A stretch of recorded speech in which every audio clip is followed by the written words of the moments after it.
उन्होंने बैनर में पढ़ा कि देवी भागवत कथा हो रही है और जब कथा में बैठे तो उस दिन तो कृष्ण कथा हो रही थी। क्रम में यही था, 3 घंटे कृष्ण कथा चली। बाद में हमसे आके कहते महाराज ये बताओ कि आप देवी भागवत करने आए हो या भैया की कथा था। हमने कहा भैया कथा तो देवी भागवत की हो रही है। बोले 3 घंटा तो आपने भगवान कृष्ण जी की कथा सुनाई। मैंने कहा भैया इसमें कृष्ण की भी कथा है, राम की भी कथा है।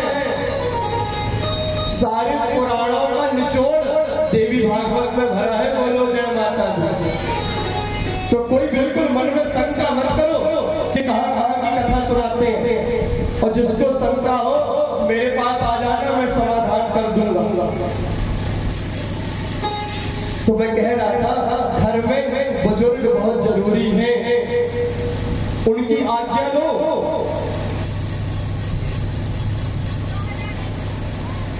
एक गांव का लड़का था, उसकी शादी लगी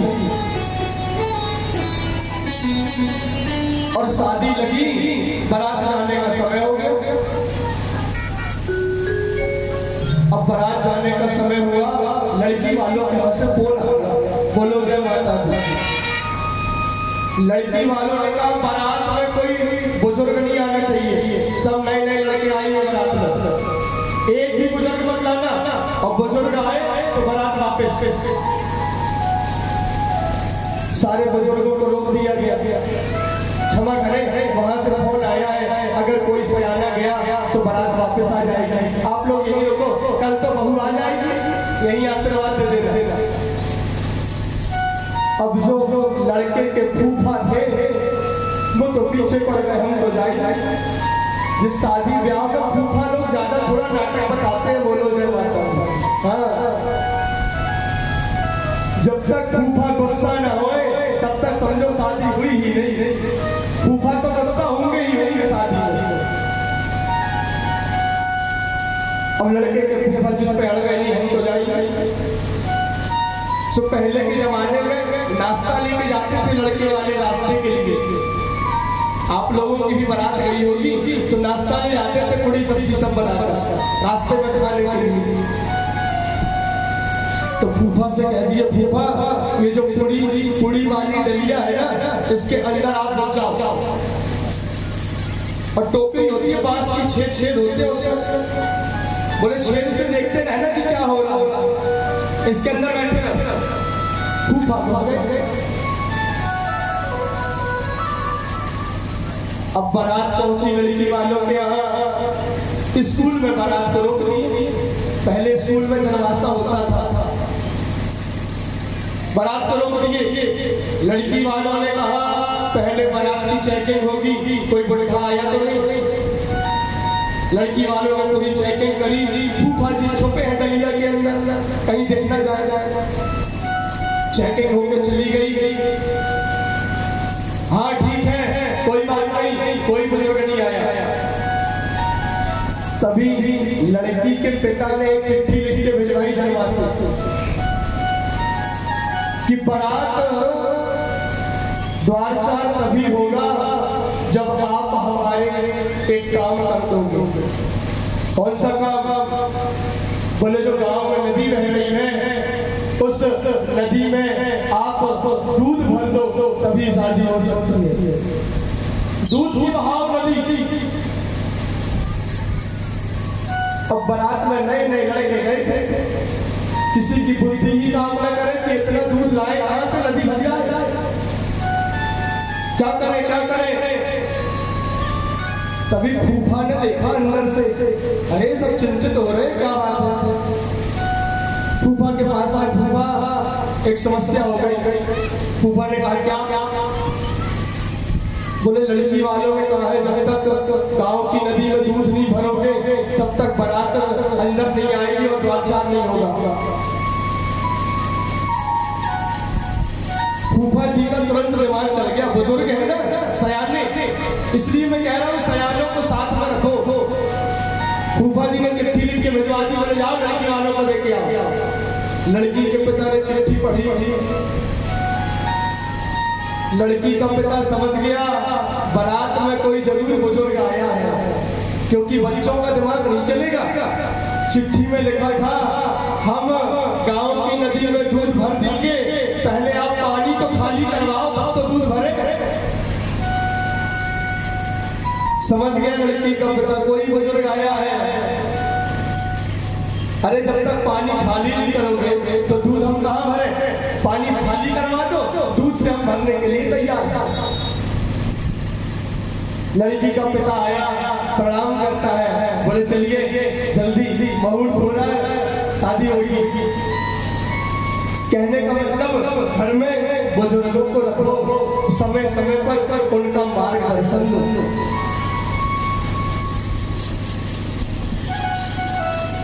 ब्रह्मा जी को आगे किया, आप चलिए ना ब्रह्मा जी। ब्रह्मा जी आए और दधीची मुनि से कहते हैं, दधीची एक बहुत बड़ा संकट आ गया है त्रिलोकी में, उसमें तुम्हारी सहायता की आवश्यकता है। दधीची मुनि ने कहा, क्या है बताइए। बोले हमें तुम्हारी अस्थियां चाहिए। दधीची बोले, वाह, अस्थियां तो ऐसे मांग रहे हो जैसे जैसे जैसे 2 4 10 मोहर मांग रहे हो। अरे अस्थियां कब मिलेंगी? जब मेरा शरीर समाप्त होगा। लेकिन ये महात्मा है, इन्होंने कहा जो संसार के लिए जिए वो आत्मा होती है, लेकिन जो समाज के लिए जिए वो महात्मा होता है। दधीची मुनि ने योगाग्नि से अपने शरीर को जला दिया और उनकी हड्डियां मिल गई। हड्डियों से विश्वकर्मा देव ने एक वज्र का निर्माण किया और वज्र लेकर इंद्र पहुंच गया, वृत्तासुर के साथ युद्ध करने लगा। बोलो जय माता दी।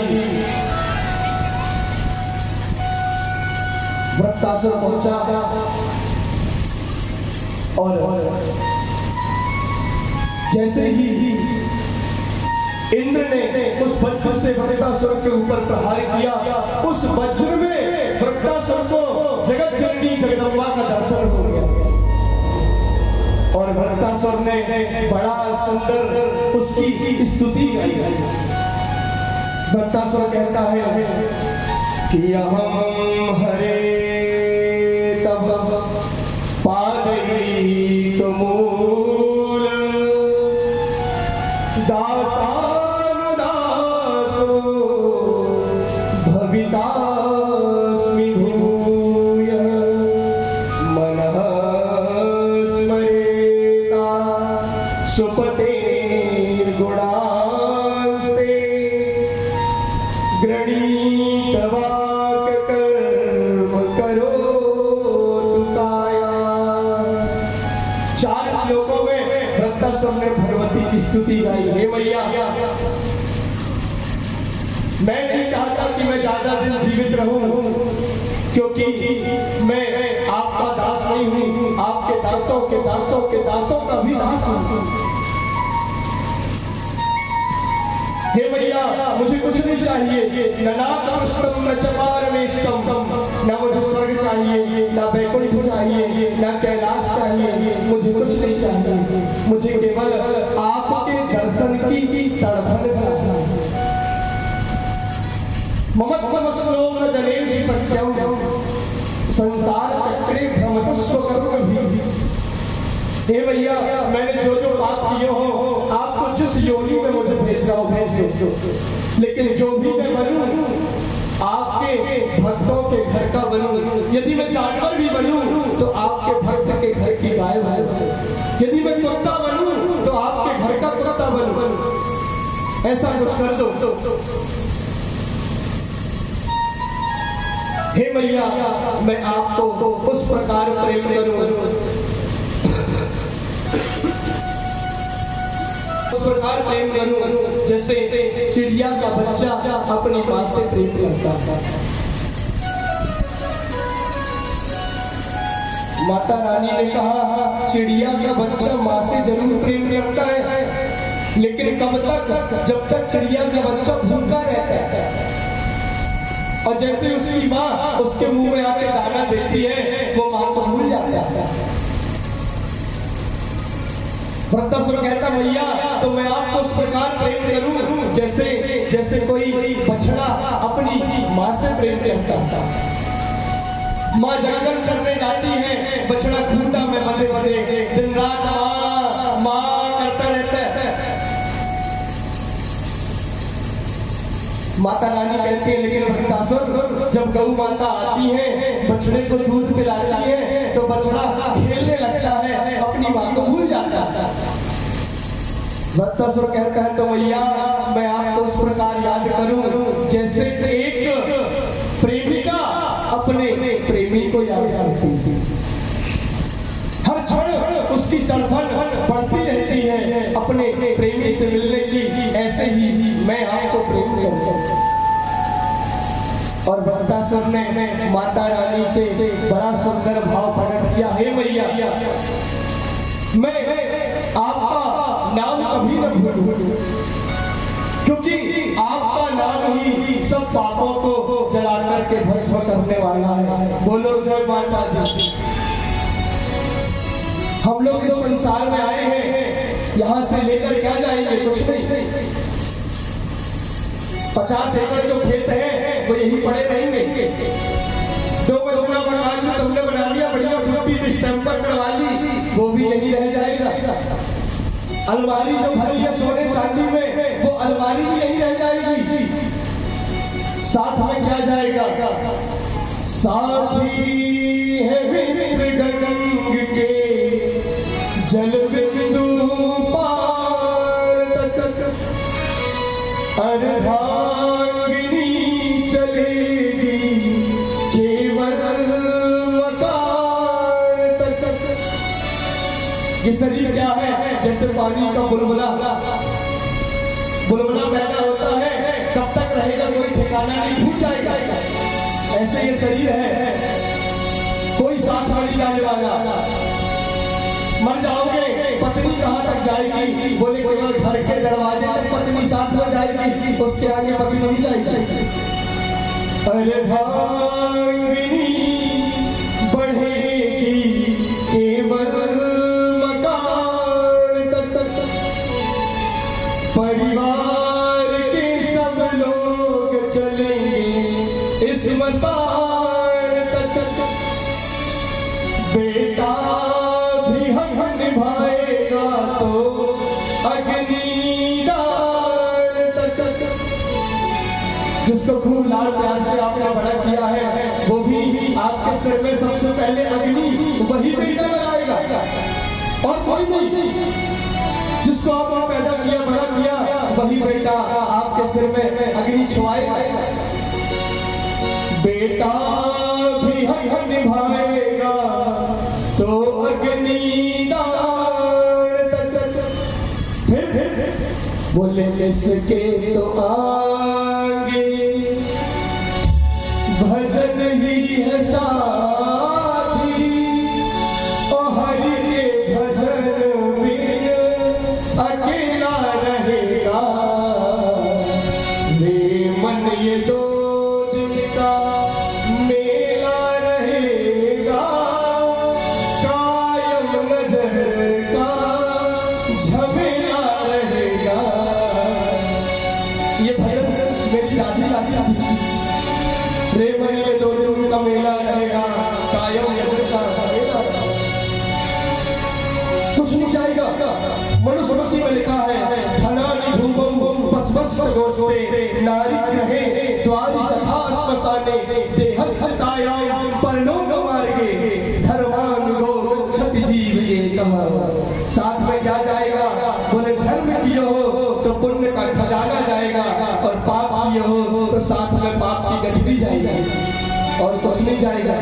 इसलिए जब तक हो तब तक अपनी सांस में माता रानी का चिंतन कर लो, भगवान का भजन कर लो। सांसों की माला तोड़ना, अपनी ये माला नहीं है, कोई बात नहीं, इससे जब से निकलता कोई बात नहीं। अपनी श्वास के मनकों में माता रानी का नाम जपो, सांस की माला। सांसों की माला तोड़ना, माला तोड़ना, सांसों की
तो हर क्षण भगवान का भजन करें।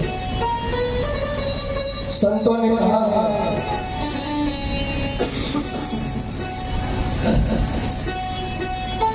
कि श्वास श्वास पर कृष्ण भज,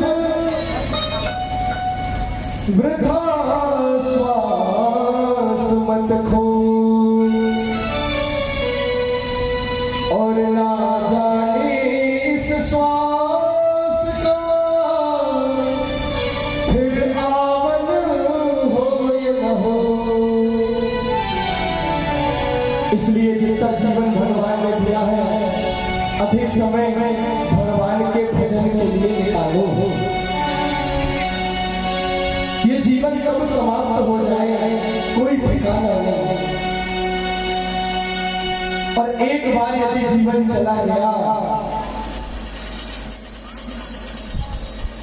कुछ लोग कहते महाराज आज अभी हमारी में कोई उम्र है भजन करने की, अभी तो हम जवान हैं, बुढ़ापे में करेंगे भजन। जब 70 साल के हो जाएगा, आंख से दिखाई देना बंद हो जाएगा, कान से सुनाई देना बंद हो जाएगा, माला पकड़ने में हाथ कांपेंगे, कमर 3 जगह से टेढ़ी हो जाएगी, चलने में दिक्कत, तब करेंगे भगवान का भजन। अभी तो मौज करने तो बोलो जय माता। कुछ गुरुदेव कहते हैं ये भक्ति बचपन का विषय है, भगवान की भक्ति बचपन में करो, भगवान की भक्ति का चिंतन बचपन में करो। लेकिन हम लोग बचपन का इंतजार करते हैं, जब 55 के हो जाएगा तब करेंगे, बचपन में नहीं। बोलो जय माता दी। सामने बैठकर बिल्कुल एकाग्र बैठो, नहीं तो घर चले जाएगा। बोलो जय माता दी। अपन को कोई टेंशन नहीं, हमारे राधा बड़ा बैठे हैं सुनने के लिए। मैं तो उन लोगों को कथा सुनाता हूँ और इसी को नहीं। 2-2:30 बजे तो आप लोग को याद नहीं हो, लेकिन कथा शुरू हो जाती, क्योंकि अपने श्रोता तो ये बैठे मेरे राधा रमन, कोई की जरूरत नहीं है मन को, लेकिन आ गए हो तो फिर कथा में ध्यान लगाओ। आपस में बात नहीं, आपस में बात करने का तो बहुत समय है।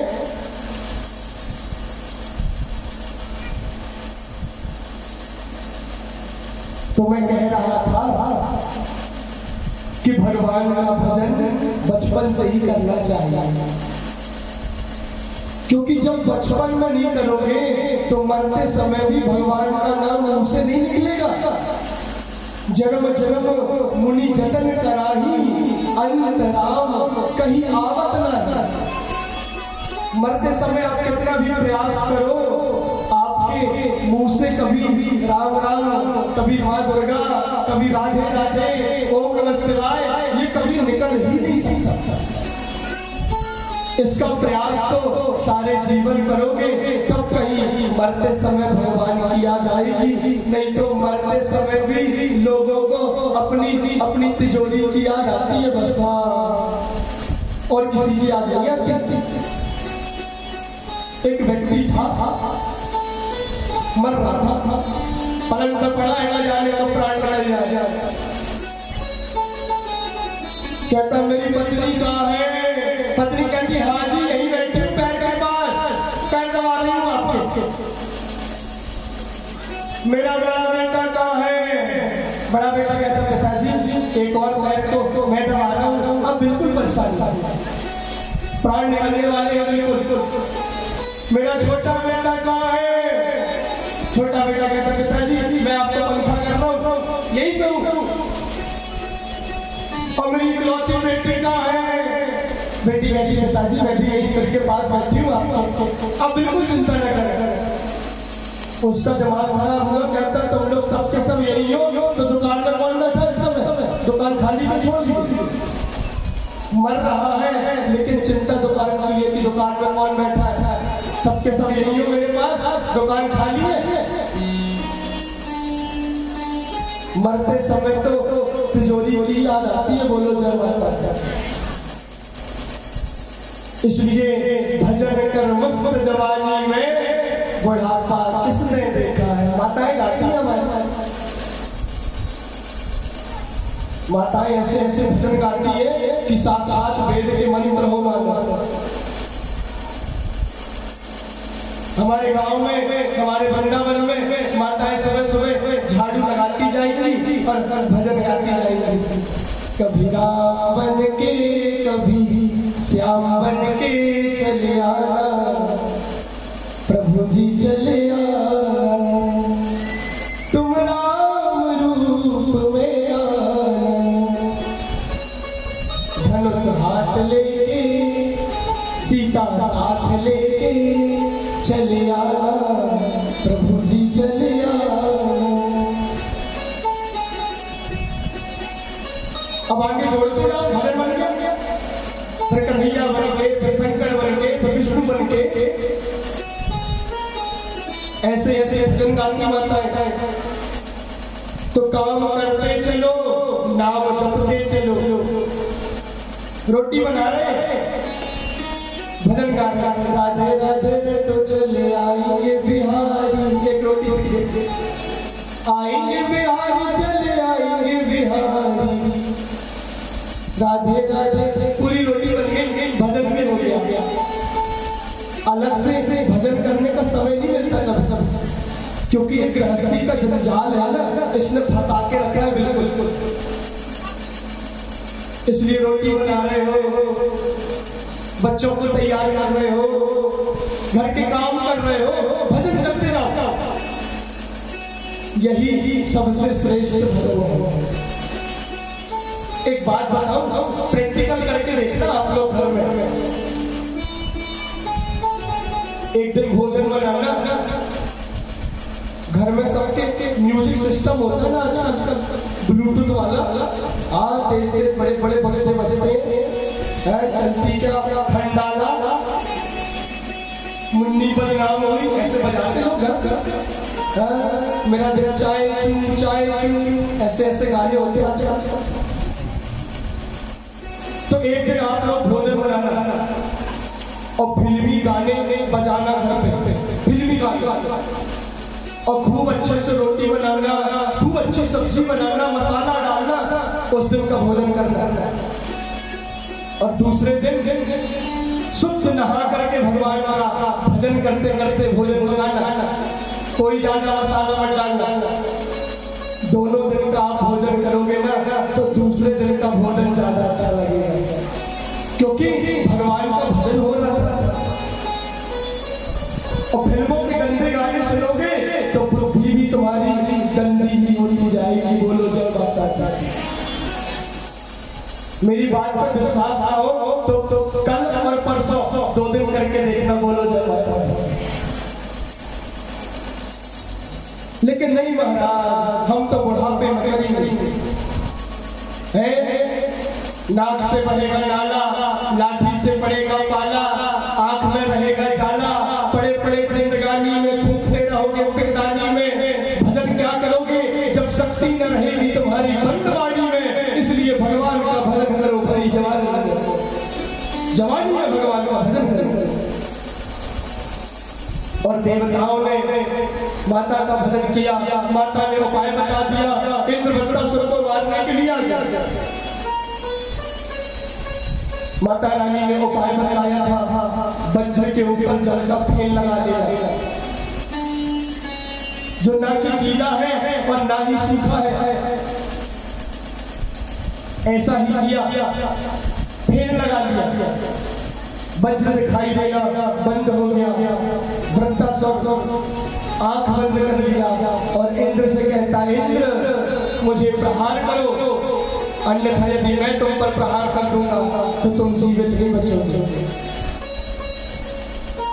इंद्र ने देखा ये है तो राक्षस, लेकिन इसकी बुद्धि बिल्कुल सच्ची है। अहो दानव सिद्धो सोई, ये दानव होते हुए सिद्ध पुरुष।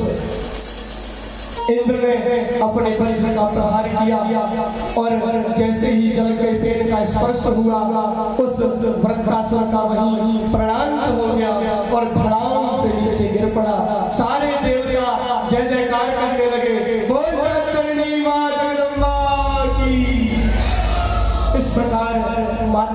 के कहने पर देवताओं ने वृंदासन का वध कर दिया। लेकिन मैंने कहा था ना, ये वृंदासन यज्ञ से पैदा हुआ है, ब्रह्म है साक्षात। इंद्र को दोबारा ब्रह्म हत्या लगी, पहली बार लगी थी 4 हिस्सों में बांट दिया। अच्छा याद है कौन कौन से 4 हिस्सों में बांटा था, बताओ। हाँ महाराज सुन तो रहे थे, लेकिन याद नहीं है कौन कौन से 4।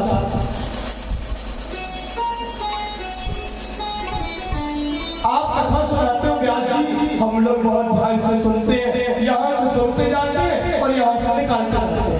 हाँ ऐसे नहीं सुनता, पर दोनों गाने से सुनो। एक बड़ा सुंदर मेला लगा था, बोलो जय माता दी। मेला गए आप लोग घूमने कभी? मेला में बड़े सुंदर सुंदर सामान सजावट सब रहता है। अब एक मूर्ति का मूर्ति बनाने वाला, उसने सब अपनी मूर्ति सजा के रखी थी। लोग गए, एक से 2 मूर्ति थी वशिष्ठ जी की, 2 मूर्ति थी। लोगों ने पूछा भैया ये वाली मूर्ति कितने की और ये वाली मूर्ति कितने की? उस मूर्तिकार ने कहा भैया ये वाली मूर्ति 1100 रुपए की और ये वाली मूर्ति 11 लाख रुपए की। लोगों ने कहा ये वाली मिट्टी की है और ये वाली सोने की है। बोले नहीं, दोनों पीतल की। अच्छा दोनों पीतल की? बोले हाँ। तो बोले ये वाली वजन में कम होगी, ये वाली वजन में ज्यादा? बोले नहीं, वजन में दोनों का 5.5 किलो। अब वजन भी बराबर, दोनों की ऊंचाई भी बराबर, बनावट भी बराबर, दोनों पीतल की। लोगों ने सोचा फिर एक मूर्ति 1100 की और दूसरी 11 लाख की क्यों? दामों में इतना अंतर क्यों? बताओ। मूर्तिकार कहता भैया आप ही बताओ। लोगों ने पूछा तो अच्छा ये बताओ 1100 वाली कौन सी है और 11 लाख वाली कौन सी? मूर्तिकार ने कहा ये बात तो आप लोगों को बताना है कि 1100 वाली कौन है और 11 लाख वाली कौन है, बताओ। अब लोग मूर्ति को उठाए, पलटा के देखे, अब एक है, दामों में इतना अंतर। तभी एक महात्मा निकले वहां से। महात्मा ने देखा ये जो मूर्तिकार बैठा है ये मेरी कथा सुनने आता है। महात्मा जी गए, अच्छा मूर्ति की दुकान? बोले जी प्रभु आइए। बोले हम थोड़ी परीक्षा लेके देखें? बोले जी। संत भगवान ने अपने झोला में से एक धागा निकाला, धागा को जल से लेकर थोड़ा पतला किया, एक मूर्ति के कान में डाला, सो धागा इस वाले कान से बाहर आ गया। महात्मा जी ने कहा ये है 1100 वाली मूर्ति। दूसरी मूर्ति के कान में डाला, सो पार छेद नहीं था, वो धागा उसके गले से होता हुआ सीधे पेट में चला गया। महात्मा ने कहा ये है 11 लाख। इसी प्रकार श्रोता भी 2 प्रकार होते हैं, एक 1100 वाले, दूसरे 11 लाख वाले। 1100 वाले कौन है? यहाँ से सुनते हैं और यहाँ से सब पढ़ाते जाते हैं। और 11 लाख वाला कौन है? जो यहाँ से सुनता है और सीधे उसको हृदय में उतार कर जीवन में उसका पालन करता है, वो 11 लाख का श्रोता है। और मुझे लगता है कि आप लोग सब 11 लाख वाले हो, कोई 1100 वाला नहीं है। तो बड़े ध्यान से सुनो।